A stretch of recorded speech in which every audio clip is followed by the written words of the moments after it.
The manila envelope sat unopened on my desk, its presence mocking me as Frank's words still rang in my ears. I'm leaving you for Rosalie, my secretary. He'd said it so casually, like he was telling me he'd picked up milk from the store.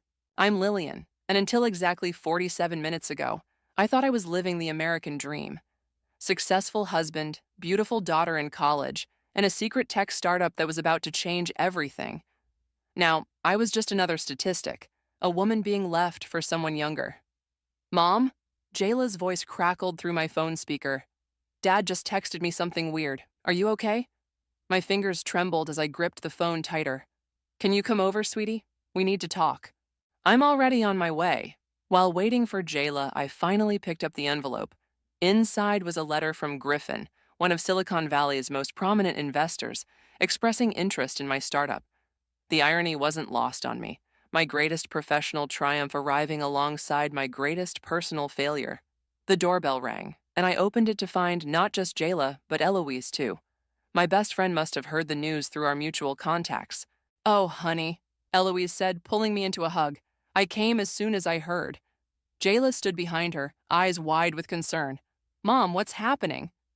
We moved to the living room, the same room where Frank and I had spent countless evenings planning our future. Now it felt like a museum of broken promises. Your father, I started, then cleared my throat. Your father is leaving us for Rosalie. His secretary? Jayla's voice cracked. The one who brought us Christmas cookies? The very same, I said, trying to keep my voice steady. He moved out this morning while I was at work. Eloise cursed under her breath. That coward couldn't even face you properly? He left a note on the kitchen counter, I said, gesturing to the crumpled paper on the coffee table. Said he'd send someone for his things. Jayla picked up the note, her hands shaking. How long? 6 months, according to him, though who knows if that's even true. I saw them together last week at that new cafe downtown, Eloise admitted, looking guilty. I convinced myself it was just a business lunch. The doorbell rang again, making us all jump. Through the window, I could see Johnny, my business partner, standing on the porch with a concerned expression. Come in, I called out, not bothering to get up. Johnny entered, his usually cheerful face serious. I just heard from Eva at the office. Lillian, I'm so sorry. Eva knows? I asked, suddenly feeling sick. Eva was Rosalie's sister, my colleague, and until today, someone I considered a friend. She claims she had no idea, Johnny said, sitting down beside me. She's devastated, actually. Says she wants to talk to you when you're ready. Jayla stood up abruptly. I need to call Dad. This can't be real. As she stormed upstairs, Eloise followed, leaving me alone with Johnny and the investor's letter. What's that? Johnny nodded toward the envelope in my hands. Griffin wants to invest, I said flatly. He wants to meet next week. Johnny's eyes widened. That's huge, Lillian. This could change everything. Everything's already changed, I whispered, but then something shifted inside me. Maybe it was the shock wearing off, or maybe it was the realization that I had more to lose than just my marriage. I stood up, smoothing my skirt. Schedule the meeting with Griffin, and Johnny, don't tell anyone about this yet, especially not Eva. Of course, he replied, watching me carefully. What are you thinking? I'm thinking it's time to show everyone exactly what I'm capable of. I picked up Frank's note and tore it in half, starting with my dear husband. From upstairs, I could hear Jayla's muffled sobs and Eloise's soothing voice. My heart ached for my daughter, but beneath the pain, something else was growing. Determination. My phone buzzed with a text from Frank. I hope you understand. We can keep this civil. I deleted the message without responding. Civil? He hadn't been civil when he'd been sneaking around with Rosalie. He hadn't been civil when he'd left me with nothing but a note. The investor's letter felt heavy in my hands, a lifeline thrown just when I needed it most. Frank might have taken my present, but he wouldn't take my future. Not anymore. I looked at Johnny, who was still watching me with concern. Want to help me change the world? He smiled, and for the first time that day, I felt something close to hope. Always. 3 days after Frank left, I finally forced myself to check our joint accounts. The numbers on the screen made my coffee go cold in my hands. He did what? Eloise nearly shouted across my kitchen table. That's not just unethical, it's illegal. Transferred almost everything, I said, turning my laptop to show her. Left just enough to avoid immediate suspicion. Must have been siphoning it off for months. My phone buzzed. Eva again. I'd been avoiding her calls since the news about Frank and Rosalie broke, but now I wondered if she might have useful information. You should talk to her, Eloise said, reading my mind. Ava's not Rosalie. She's been your friend for years. Fine, I answered the next call. Ava? Lillian, thank God. Her voice was strained. I've been trying to reach you. Can we meet? Please? There's something you need to know. 20 minutes later, Eva sat across from me at a quiet cafe, her hands wrapped around an untouched latte. I had no idea about Rosalie and Frank. I swear on my life. I believe you, I said, surprising myself by meaning it. There's more. Eva leaned forward. I overheard Rosalie on the phone yesterday. She's not planning to stay with Frank. She's using him to get ahead in his company. Then she's going to leave him for someone else. The irony should have made me laugh, but instead I felt hollow. Does he know? No, and I'm not supposed to know either. Eva's eyes were pleading. I want to help you, Lillian. Whatever you need. My phone buzzed with a text from Johnny. Griffin confirmed for 2 p.m. You ready? Actually, I said to Eva, there is something you can help with. How much do you know about quantum computing? 2 hours later, I walked into Griffin's office with Johnny by my side. The investor's corner office screamed old money, but his eyes were sharp and modern. Show me what you've got, Griffin said, skipping pleasantries. I pulled out my tablet and launched the presentation. We're not just building another quantum computer. We're revolutionizing how they interface with existing systems. As I walked him through the technology, I could see Griffin's expression shifting from polite interest to genuine excitement. Johnny jumped in with technical details, and together we painted a picture of the future, our future. Impressive, Griffin said when we finished. But your competition has nothing like this, I interrupted, pulling up one final slide. Because of this. I showed him the patent application Eva had helped fast-track through her connections. Griffin leaned back, a slow smile spreading across his face. How much are you looking for? Later that evening, as Johnny and I celebrated over takeout in the office, my phone lit up with a text from Frank. Need to talk about the house. Dinner tomorrow? Don't go, Johnny said, reading my expression. Whatever he wants, let the lawyers handle it. I have to know what he's planning. I replied to Frank with a simple, okay. Johnny moved closer, his concern evident. Then let me come with you, as backup. No, I said, touching his arm briefly. I need to do this alone. The next evening, I walked into the restaurant where Frank and I had celebrated our last anniversary. He was already there, looking somehow smaller than I remembered. You look good, he said as I sat down. Save it. I opened my banking app. Want to explain where our savings went? His face fell. Lil, I can explain. Don't call me that. I kept my voice steady. Just tell me why. I needed capital for a new venture. I was going to pay it back. He reached for my hand, but I pulled away. Things have been complicated at work. Complicated enough to steal from your wife? Ex-wife? He corrected automatically, then winced at his own words. My phone buzzed. A message from Eva. Rosalie just booked a flight to Miami, one-way ticket. I stood up, leaving Frank mid-explanation. Good luck with your complications, Frank. You're going to need it. Walking out, I called Johnny. Remember that press release we were holding back on? Release it tomorrow and call Griffin. Tell him we're ready to move faster. Are you sure? Johnny asked. Once we announced the patent, I'm sure.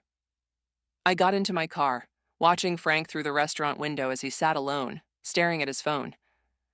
It's time everyone knew exactly what we've built. The engine hummed to life, and with it, my resolve strengthened. Frank had always underestimated me, treated my work as a hobby. He wasn't the only one. Our entire industry had dismissed my ideas as unrealistic. Well, they were about to learn just how wrong they'd been. All of them. The press release hit like a tsunami. By noon, my phone wouldn't stop ringing, and our company's website had crashed 3 times from the traffic. Mom? Jayla stood in my office doorway, looking uncertain.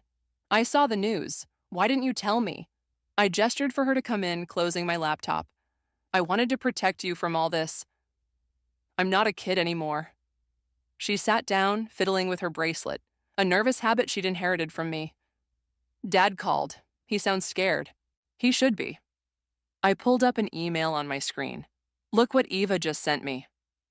Jayla leaned in to read the internal memo from Frank's company. Their stock had dropped 15% since our announcement. Our patent had effectively made their main project obsolete. Did you know, Jayla asked, when you filed the patent, that it would hurt his company? Yes. I met her eyes. That it would hurt him? That was just a bonus. My phone buzzed. Griffin again. This time I answered. Lillian, you brilliant woman. His voice boomed through the speaker. The board is ready to triple our investment. How fast can you get downtown? Give me 30 minutes. I hung up and looked at Jayla. Want to see how your mom changes the world? She smiled, the first real smile I'd seen from her in weeks. Can we get ice cream after? Deal. Griffin's boardroom was packed with investors when we arrived. Johnny was already there, looking sharp in his best suit. He gave Jayla a warm hug before pulling out chairs for both of us. Ladies and gentlemen, Griffin began, I believe you've all seen the news. Lillian, would you like to walk us through the next phase? I stood up, feeling every eye in the room. Our quantum interface isn't just theoretical anymore. We have a working prototype. The room erupted in murmurs. Johnny pulled up the demonstration on the main screen while I continued. Traditional quantum computers require specialized environments and expertise. Our interface makes quantum computing accessible to any existing system. We're not just building better computers, we're democratizing the future. 2 hours later, we walked out with full funding and a development timeline that would put us in market within 6 months. Jayla hugged me tight outside the building. That was amazing. You were amazing. Ice cream time? I asked, but my phone buzzed again. Ava's name flashed on the screen. Take it, Jayla said. I'll wait by the car. Eva, what's wrong? Rosalie's gone. Ava's voice was shaky. She cleaned out Frank's personal accounts this morning and disappeared. He's at the office having a complete meltdown. I leaned against a nearby wall, processing this. Did she leave anything behind? Just a note saying she never loved him. Lillian, there's something else. She took documents from his office. Sensitive ones. My laugh surprised even me. Karma's quite the artist, isn't it? Frank's asking about you. He knows you're behind the patent that's tanking his company's stock. Good. I watched Jayla by the car, scrolling through her phone. Let him know exactly what he threw away. He's not the only one worried, Eva continued. The board is meeting tomorrow. There's talk of forcing him out. After hanging up, I joined Jayla at the car. Change of plans. How about we get that ice cream to go and have a movie night at home? Like we used to. Her eyes lit up. Can we build a blanket fort? Absolutely. At home, halfway through our second movie and surrounded by blankets and pillows, my phone lit up with a text from Johnny. Turn on the business news. Now. I grabbed the remote, switching channels just in time to see Frank's company announcing an emergency board meeting. The ticker showed their stock down another 12%. Is this because of your patent? Jayla asked quietly. Partly. I pulled her closer. But mostly it's because your father made bad decisions, in business and in life. He called again while you were in the bathroom, said he needs to see you, said it's urgent. I turned off the TV. He'll have to wait. Tonight is for us. Later, after Jayla had fallen asleep on the couch, I checked my emails one last time. There was a message from Griffin with the subject line, Tomorrow's Headlines.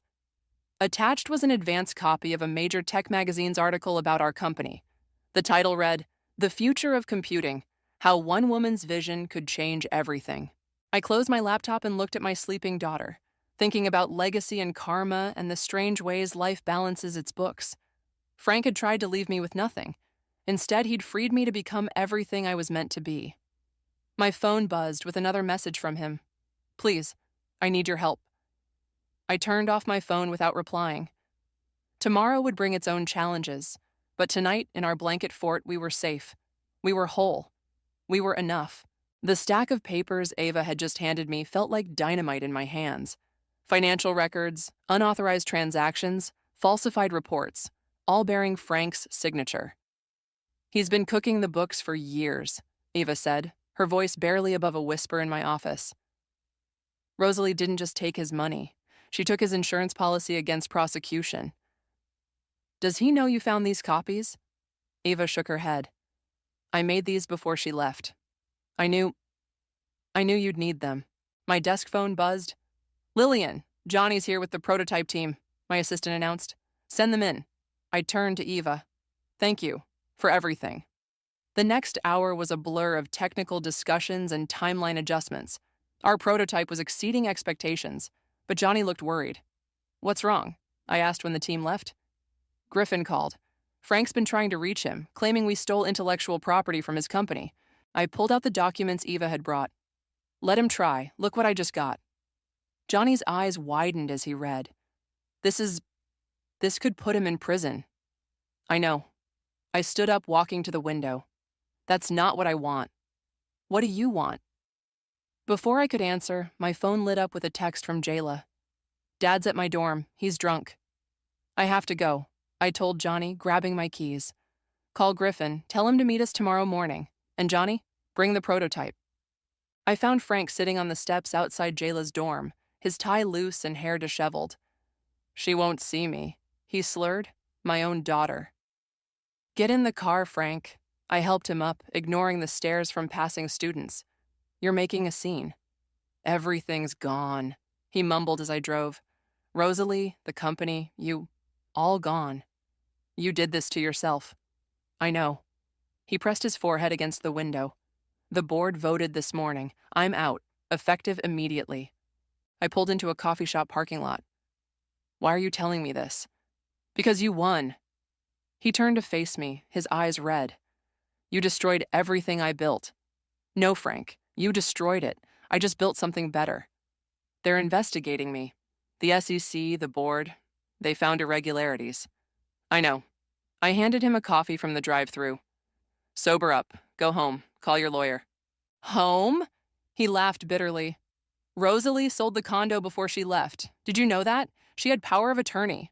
My phone buzzed. Johnny again. Griffin's set for 9 a.m. Prototype ready for full demonstration. I have to go, I told Frank. Call a cab. And Frank, stay away from Jayla until you're sober. Back at the office, I found Johnny working late, the prototype humming quietly in the test lab. Everything okay? He asked, noting my expression.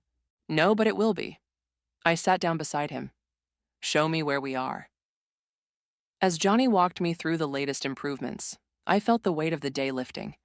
This was what mattered, not revenge, not Frank's downfall, but creating something meaningful. Lillian? Johnny's voice was soft. There's something else. He pulled up an email on his screen. It was from a major tech conference inviting me to be their keynote speaker. The same conference where 3 years ago Frank had told me my ideas were unrealistic. Say yes, Johnny urged. Show them all what you've built. My phone buzzed with a text from Jayla. Dad's gone. Can I come to the office? I don't want to be alone. Of course, sweetie, I replied, then looked at Johnny. Want to help me order some late-night pizza?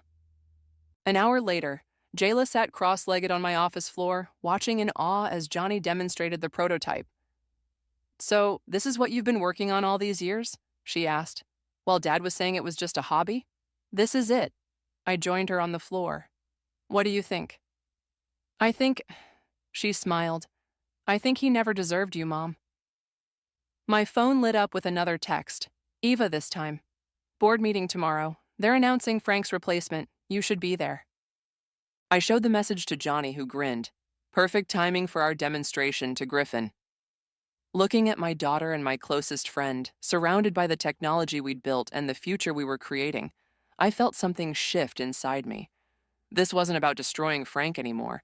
It was about building something he could never take away. Mom? Jayla touched my arm. Are you okay? Better than okay. I pulled her into a hug. I'm finally free. The invitations to our product launch went out on a Tuesday morning.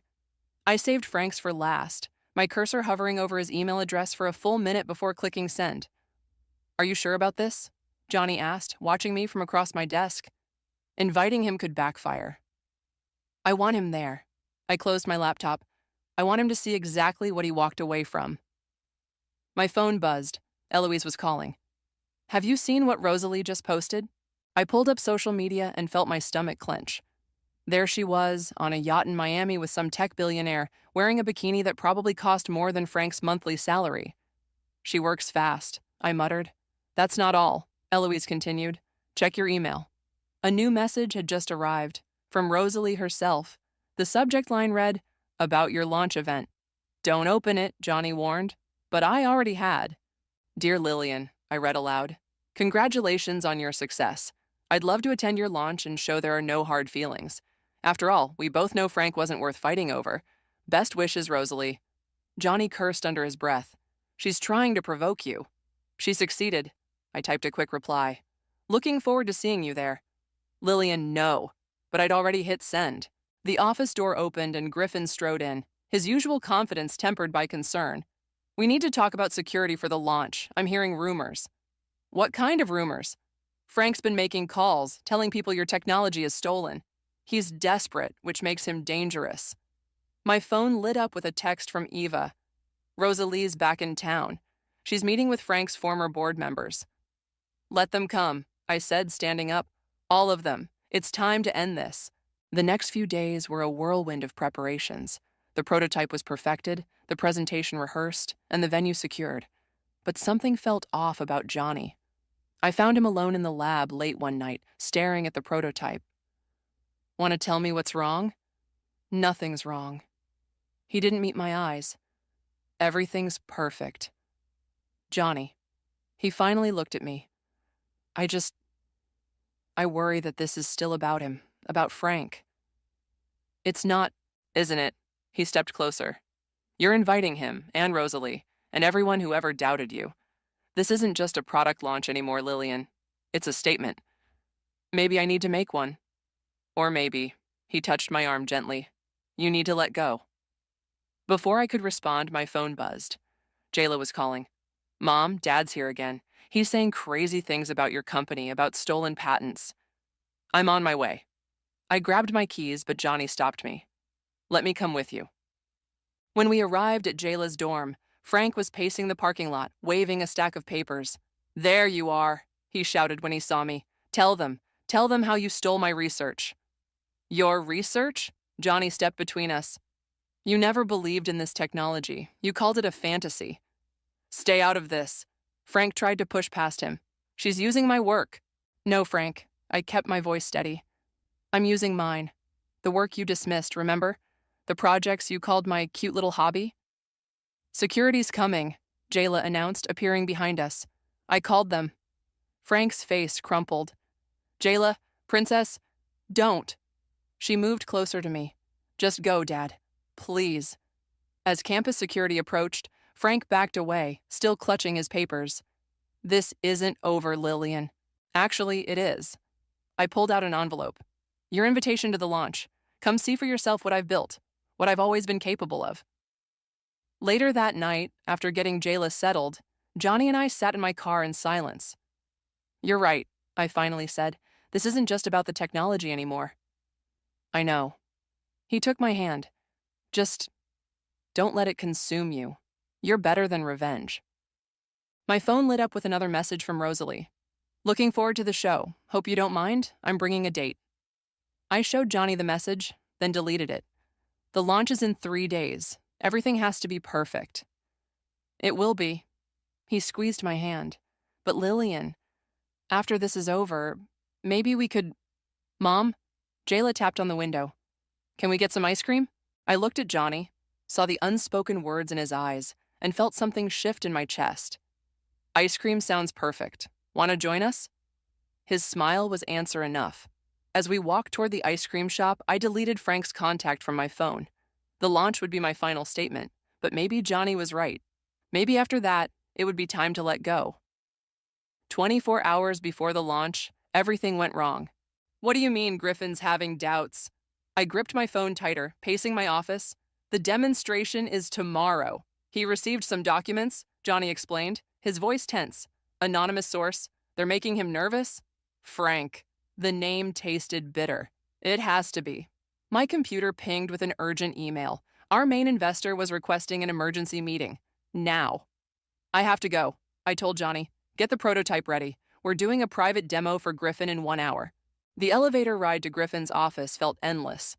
When I arrived, his assistant's face told me everything I needed to know. "He's waiting for you," she said softly, "with the board." I walked into a room full of concerned faces and opened laptops. Griffin sat at the head of the table holding a familiar-looking file. "Lillian," he started, "we've received some concerning information about your patent applications." "From Frank?" I pulled out my own folder. "Let me guess. He claims I stole his research?" "Among other things." Griffin slid the file across the table. "He's threatening legal action." "Read this first." I handed him Eva's documentation of Frank's financial fraud. "My ex-husband is desperate. He's lost everything, and he's trying to take me down with him." Griffin's eyes widened as he read. "This is serious. So is what we're building." I stood up straighter. "Give me 1 hour. Let me show you the prototype. If you still have doubts after that, I'll understand." My phone buzzed. Jayla. "Mom, something's wrong. Rosalie just showed up at my dorm." "One moment," I told Griffin, stepping out to call Jayla. "She's asking weird questions about your work," Jayla whispered. "About the prototype. She says she wants to make things right, but Mom, I don't trust her." "Stay away from her. I'm sending Eloise to pick you up." Back in the boardroom, Griffin was finishing the documents. "1 hour, Lillian. Convince us." I called Johnny on my way back to the office. "Is the prototype ready?" "Ready, but—" "Lillian, Eva just called. Rosalie's been meeting with our competitors." "I know. She's trying to sabotage the launch." I entered the lab where our team was making final adjustments. But we're not going to let her. The next hour was the most important presentation of my life. As Johnny and I demonstrated the prototype, I could see the doubt melting from Griffin's eyes, replaced by excitement. "This is revolutionary," he breathed, watching the quantum interface process calculations that would take traditional computers years to complete. "Why didn't you show us this sooner?" "Because now it's perfect." I smiled, but my phone buzzed again. Frank calling. "Excuse me," I stepped out. "What do you want?" "I need to see you." His voice was shaky. "Please, Lillian. Before tomorrow. There's something you need to know. Whatever it is, tell it to my lawyers. It's about Rosalie. She's planning something for the launch. Something bad." I froze. "What do you mean?" "She has investors lined up. She's going to announce a competing product, claim it's based on her work with me. She's trying to steal your moment." "Why are you telling me this?" There was a long pause. "Because I was wrong. About everything. About you." Johnny appeared in the doorway, giving me a questioning look. I held up one finger. "It's too late, Frank." "I know." He sounded defeated. "Just be careful tomorrow. Rosalie's dangerous when she's desperate." After hanging up, I found Johnny waiting. "Griffin's convinced. We're good to go for tomorrow." "Frank says Rosalie's planning something." Johnny stepped closer, his hand finding mine. "Let her try. This is your moment, Lillian. You've earned it." "Have I?" I looked at our joined hands. Sometimes I wonder if I've let this consume me. The revenge, the need to prove myself. "Hey." He tilted my chin up. "You built something amazing. Not to get back at Frank, not to prove anything, but because you're brilliant. Don't let anyone take that away from you." My phone buzzed one final time. Jayla. "Safe with Eloise. We'll see you tomorrow, Mom. Show them what you're made of."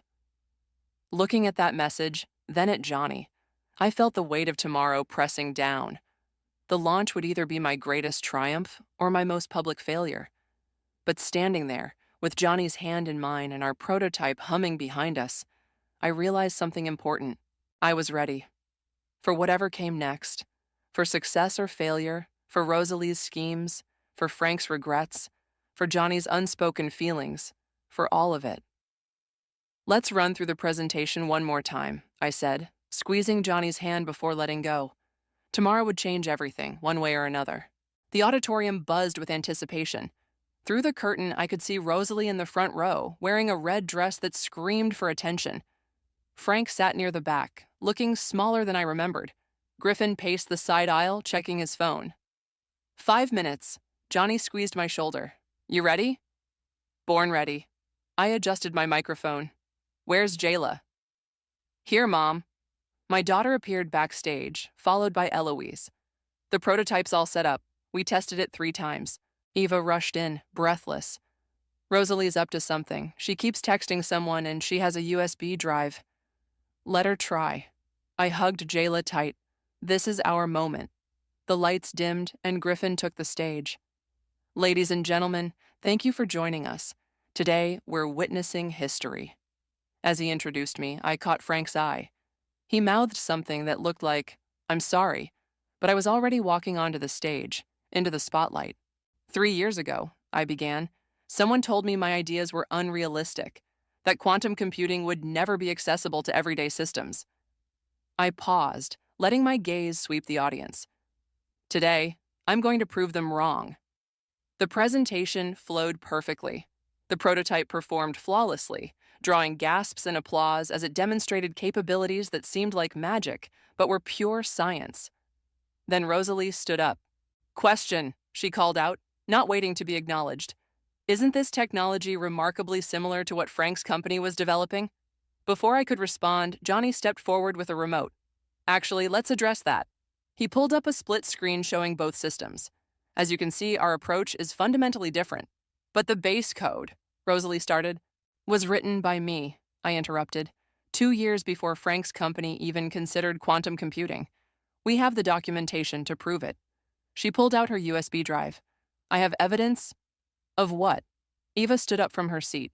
More lies, Rosalie. Like the ones you told Frank before stealing his money and running to Miami? The audience murmured. Rosalie's face flushed red. Speaking of evidence, Griffin added, stepping forward, we have some interesting documents about intellectual property theft. Would you like to discuss those, Rosalie? She sat down hard, her USB drive forgotten. I turned back to the presentation, but movement at the back caught my eye. Frank was standing, walking toward the stage. Lillian, he called out, his voice breaking. Tell them how brilliant you've always been, how I tried to hold you back because I was jealous. Tell them how I failed you. The room fell silent. Johnny moved closer to me, protective. No, Frank. I met his eyes. You don't get to make this about you, not anymore. Turning back to the audience, I continued. What we're launching today isn't just technology. It's proof that sometimes the best revenge is success. The best response to doubt is excellence. And the best way forward is forward. The demonstration concluded to a standing ovation. As investors rushed the stage, I saw Rosalie slip out the back door. Frank remained standing, watching, until Jayla approached him. Dad, she said, loud enough for nearby people to hear, I think you should go. He nodded, shoulders slumping, and walked out alone. Later, during the champagne reception, Griffin announced the first round of orders. The numbers made my head spin. We did it, Johnny whispered, appearing at my side with 2 glasses. You did it. We did. I took a glass, noticing how his hand lingered on mine. Johnny, about what you were trying to say the other night. Mom, Jayla interrupted, running up with her phone. You're trending. The tech blogs are going crazy. Eloise joined us, grinning. And wait until they see tomorrow's papers. Eva leaked the story about Rosalie's Miami escapade. Speaking of Eva, I looked around. Where is she? Dealing with reporters, Johnny said. They all want interviews with the woman who just revolutionized computing. I watched my daughter showing Eloise the social media reactions, saw Johnny's proud smile, felt the weight of Griffin's success in my pocket, and suddenly it hit me. This victory wasn't about Frank or Rosalie or revenge. Johnny, I turned to him. Ask me again, what you were going to ask the other night. He set down his champagne. Have dinner with me? Just us? Yes. I smiled, feeling lighter than I had in months. But first, let's celebrate with our family. I gathered Jayla, Eloise, Eva, and Johnny for a photo. As the camera flashed, I realized something. Frank had tried to leave me with nothing, but instead he'd given me everything: freedom, purpose, and people who believed in me not despite my ambitions, but because of them. The revenge had been sweet, but this moment with my real family was sweeter. The morning sun streamed through my office windows as I signed the final acquisition papers. Griffin beamed from across the desk, while Johnny squeezed my hand under the table. Congratulations, Griffin said, collecting the documents. You're now officially the highest valued tech startup in Silicon Valley history. My phone buzzed. A news alert about Frank. I opened it, then showed it to Johnny. Former tech executive accepts position teaching high school computer science. Good for him, Johnny said softly. Everyone deserves a second chance. The door burst open and Jayla rushed in, waving her phone. Mom, have you seen this? Rosalie's company just filed for bankruptcy. Karma comes for everyone eventually, Eva remarked, following behind her. Even my sister. I stood up, gathering everyone's attention. Since you're all here, there's something I need to say. If it's about the merger rumors, Griffin started, but I shook my head. It's about family. I moved to the window, looking out at the city below. When Frank left, I thought he was taking everything. My security, my confidence, my future. I wanted revenge because I thought it would fill that void. Johnny stepped closer, but let me continue. But look what happened instead. I turned back to the room. I got all of you. A daughter who believes in me, friends who became family, and I met Johnny's eyes, someone who saw my potential even when I couldn't. Mom, Jayla's eyes welled up. So, I'm making some changes. I pulled out a stack of papers. Eva, you're now Chief Operating Officer. Eloise, I need your PR expertise full-time, and Johnny... Yes? His voice was barely a whisper. I need a co-CEO who's not afraid to tell me when I'm letting revenge cloud my judgment. The room erupted in cheers and hugs. As everyone celebrated, my phone buzzed again. Frank calling. This time I answered. Lillian, I didn't think you'd pick up. What do you need, Frank? Nothing. I saw the news about the acquisition. I wanted to say congratulations. You deserve it, all of it. Thank you. I watched Johnny spinning Jayla around the office in celebration. I heard about your teaching job. Yeah, he chuckled softly. Turns out I'm pretty good at it. The kids, they remind me to stay humble. Good. That's good, Frank. Lillian? His voice cracked. I really am sorry. For everything. I know. And suddenly I did know. Be happy, Frank, and be better.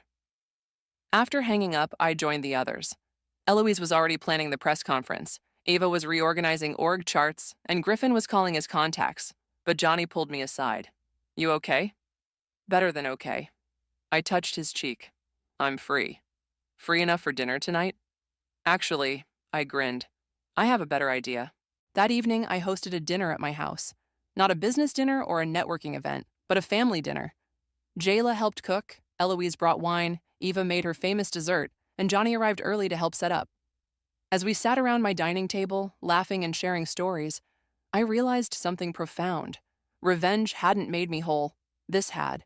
These people, this moment, this feeling of belonging. A toast, Griffin raised his glass. To the future. To family, Jayla added. To love, Johnny said quietly, his eyes meeting mine. My phone lay silent in another room, Frank's number now unblocked but no longer important. Rosalie's drama felt like a distant memory. The revenge that had driven me seemed small compared to the joy filling my dining room. To second chances, I said, raising my glass, and to the family we choose. Later, as Johnny and I stood on my back porch watching the others leave, he turned to me. You know what I love about you? He asked.